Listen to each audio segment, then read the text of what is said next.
लगे यहाँ सब कट जा रहा था, यहाँ भी कट जा रहा था, ये खोपड़ी में ये देखिए बाल भी झड़ गया होगा। तो आप देख सकते हैं अगर लोगों ने साथ दिया होता, अगर साथ भी नहीं देते और लोग टाँग ना अड़ाते, पसीने आ रहे सिर्फ़ बताते हुए। सोचिए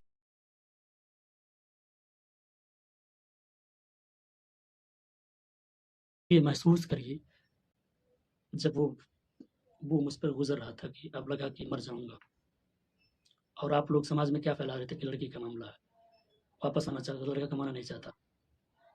आपको पता नहीं है मैंने कितनी मुश्किलें उठाई हैं। मेरे घर वाले, मेरे यार दोस्त नहीं जानते कि मैं कहाँ-कहाँ रहा हूँ और कैसी-कैसी ज़िंदगी जिया मैंने। कैसे-कैसे इतने ऊपर कैसे गया, इतनी लंबी-लंबी ट्रेनिंग कैसे कंप्लीट की, इतने पैसे कहाँ से आए, इतनी पढ़ाई मैंने कैसे कर ली, ये किसी को नहीं पता है। मेरे घरवालों को, मेरे भाई-बहन, माता-पिता या आस-पास यार दोस्तों को नहीं पता है। मैं कहाँ गया, कैसे गया, क्यों गया, क्या करता था, किसी को कुछ नहीं पता है। लेकिन आप लोग अफ़वाह उड़ाने में बहुत आगे हैं। खैर ठीक है, कोई दिक्कत नहीं है। लेकिन जिस दिन आपको समझ में आ जाएगा मंज़िल जितनी बड़ी होती है, समस्याएँ उतनी बड़ी आती हैं। आप अपने आप को कोसेंगे कि आपने ऐसी अफ़वाह क्यों उड़ाई। जो रियलिटी है ना, मैंने जिनको कविताएँ सिखाई, जिनको मैंने कॉलेज में पढ़ाया, स्कूल में पढ़ाया, जितने मेरे फॉलोवर्स हैं, जितने मुझे चाहने वाले, प्रेम करने वाले लोग हैं, जो लोग एक बार मेरी विचारधारा से प्रभावित हो जाते हैं ना, वो लाइफ़ टाइम के लिए मुझे छोड़ते नहीं हैं। आप मुझे एक बार समझिए, महसूस करिए।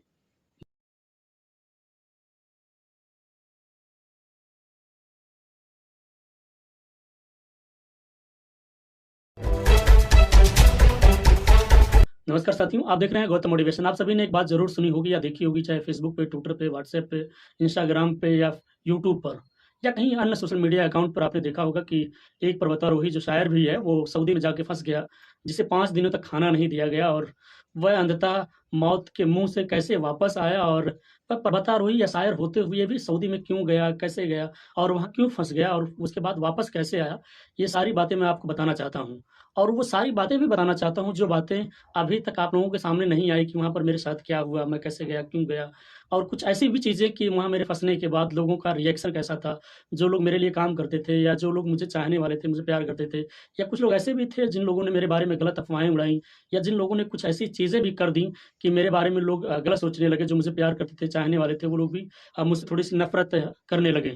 वो सारी चीज़ें मैं आज आपको बता देना चाहता हूँ। आइए बात शुरू से शुरू करते हैं कि मैं दुबई से कमा कर लौटा और मुझे माउंट एवरेस्ट जाना था क्योंकि मेरा ड्रीम बहुत बड़ा था और मेहनत और ड्रीम के बीच में सिर्फ इतना ही है कि आपकी मंजिल जितनी बड़ी होगी, समस्याएँ उतनी ही बड़ी आ सकती हैं या आएँगी ही आएँगी।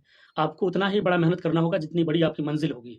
तो मेरे साथ ही कुछ ऐसा ही था जब इंडिया में या मेरे सोसाइटी में, मेरे गाँव, ज़िले, प्रदेश के लोगों ने या मुख्यमंत्री या प्रधानमंत्री ने जब सपोर्ट करने से मुझे मना कर दिया, तो फिर मैंने सोचा कि चलिए अब बाहर जाके पैसे कमाया जाए और स्पॉन्सर के तौर पे मैं खुद बनूँगा और अपना पैसा लगा के खुद मैं माउंट एवरेस्ट जाऊँगा।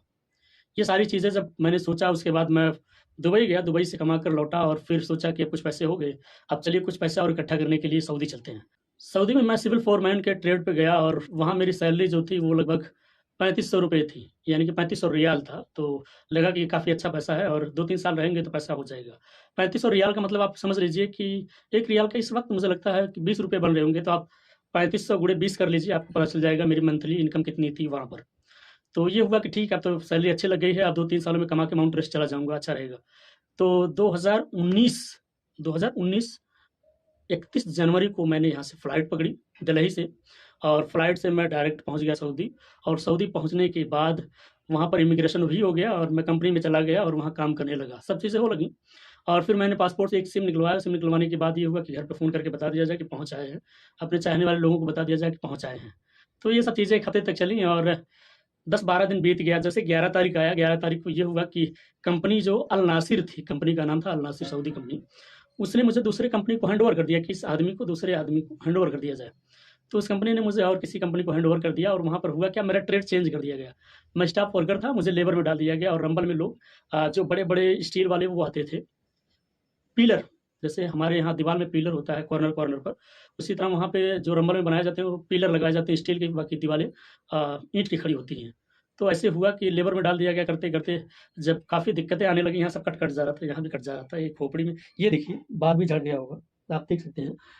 इतनी मेहनत करवाते थे कि बाल भी झड़ जाता था, तो फिर लगा कि अब बस की बात नहीं है, तो चीज़ें ये हुई कि चलो कंप्लेन करते हैं। तो मैं रीजनल एरिया में जाके कंप्लेन कर दिया कि मैं स्टाफ वर्कर में आया था और मुझसे लोग हेल्पर का काम करवा रहे हैं, जो उचित नहीं है। आप मेरा एग्रीमेंट देख लीजिए, आप मेरा पासपोर्ट देख लीजिए आप, मेरा वीज़ा सब कुछ चेक कर लीजिए, मैं सिविल फ़ोरमैन में हूँ, स्टाफ वर्कर हूँ। आप मुझसे ऐसा काम नहीं करवा सकते। लेकिन वो लोग नहीं माने, उन लोगों ने क्या किया कि कहें कि आज तक किसी ने कंप्लेन नहीं किया, तुम आके बड़े हीरो बन रहे हो। तो उन लोगों ने मुझे कमरे में बंद कर दिया, 12 तारीख को बंद कर दिया। पूरा का पूरा फरवरी जो महीना होता है ना, वो कहते हैं प्यार का महीना होता है, लव का महीना होता है। क्योंकि hug day, love day, chocolate day, गुलाब डे प्रपोज़ डे और वैलेंटाइन डे सब इसी में चल रहा था। तो जब मैं 12 तारीख को ये वीडियो बनाता हूँ कि मैं सऊदी में आके फँस गया हूँ, तो लोगों को लगा कि मैं वहाँ से भागना चाहता हूँ या काम छोड़ना चाहता हूँ, किसी के लिए मैं इंडिया वापस आना चाहता हूँ। ऐसा लोगों ने माहौल क्रिएट कर लिया। लेकिन उन्हें नहीं पता था कि मेरी मंज़िल बहुत बड़ी थी और समस्या बहुत बड़ी मेरे पास आ गई थी। क्योंकि 12 तारीख को जब रूम में लॉक किया गया, 13 को, 14 को, 15 को, 16 को, 5 दिन लगातार लॉक किया गया और मुझे लगा कि मैं मर जाऊँगा, किसी से मुलाकात नहीं हो सकती है। तो फिर ये लगा कि आखिरी वीडियो जारी किया जाए। उस वीडियो को एक दिन में कम से कम 5 मिलियन लोगों ने देखा फेसबुक पर। सऊदी गवर्नमेंट की जो UAE Hindi news channel portal था, उसने उस वीडियो को वायरल करके लोगों को बताया। और 5वें दिन ऐसा लगा कि सब जगह दर्द होने लगा और लगा कि अब मर जाएँगे, कोई दिक्कत नहीं है।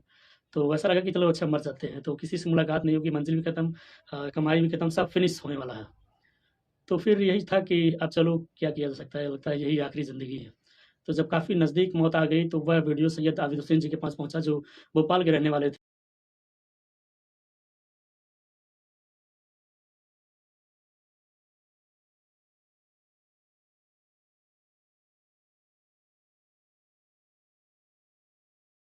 और उन्होंने उस पे ढेर सारा काम शुरू किया और एम्बेसी से बात की। एम्बेसी से बात करने के बाद मुझे वहाँ से निकलवाने का प्रयास किया और यहाँ पर लोगों ने जो मुझे मदद करने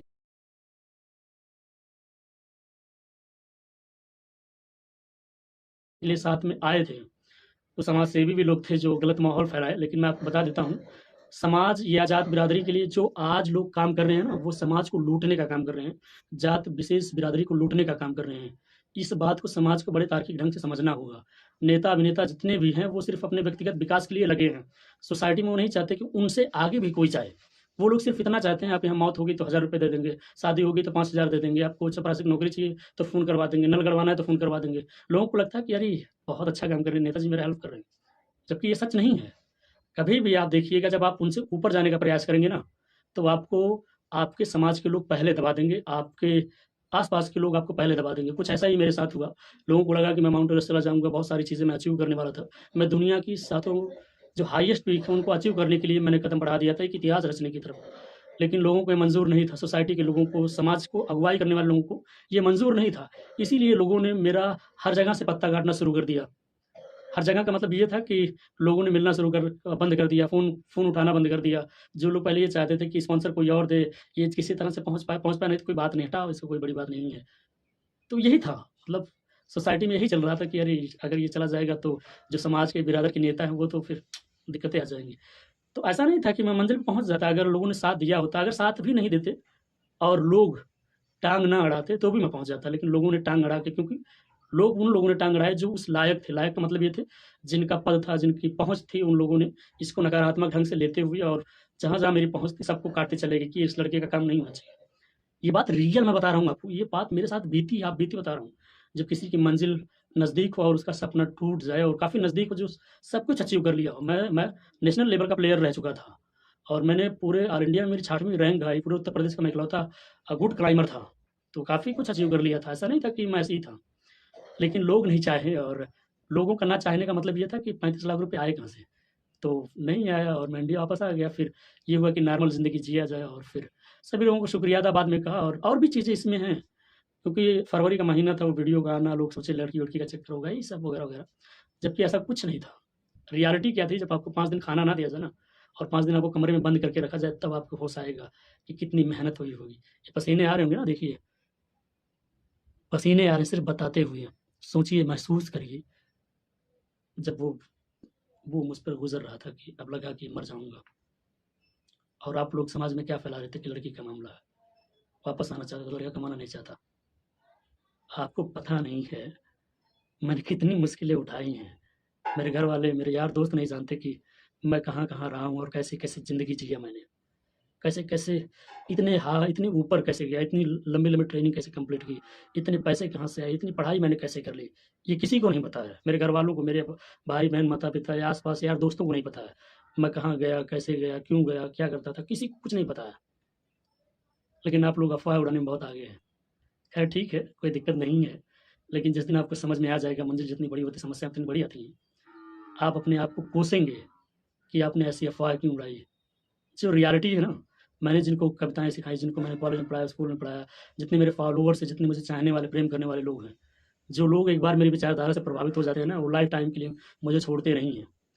आप मुझे एक बार समझिए, महसूस करिए, मैं क्या चीज़ हूँ, मैं क्या कर सकता हूँ, मैं क्या चाहता था, मैं इस ज़िंदगी के लिए, इस जीवन के लिए क्या चाहता था। आप लोग एक बार महसूस करेंगे, एक बार मेरे बारे में पढ़ेंगे गूगल से, यूट्यूब से, सोशल मीडिया से, सोशल मीडिया अकाउंट से, या मुझे व्यक्तिगत तौर पे आप जब जानेंगे ना, तो आपको काफ़ी फ़क्र महसूस होगा, मैं कौन था और कहाँ से कहाँ आ गया। ये चीज़ें मैं क्यों बता रहा हूँ? आपको शायद कुछ दिनों के बाद समझ आ जाए। तो आज के लिए बस इतना ही, नमस्कार।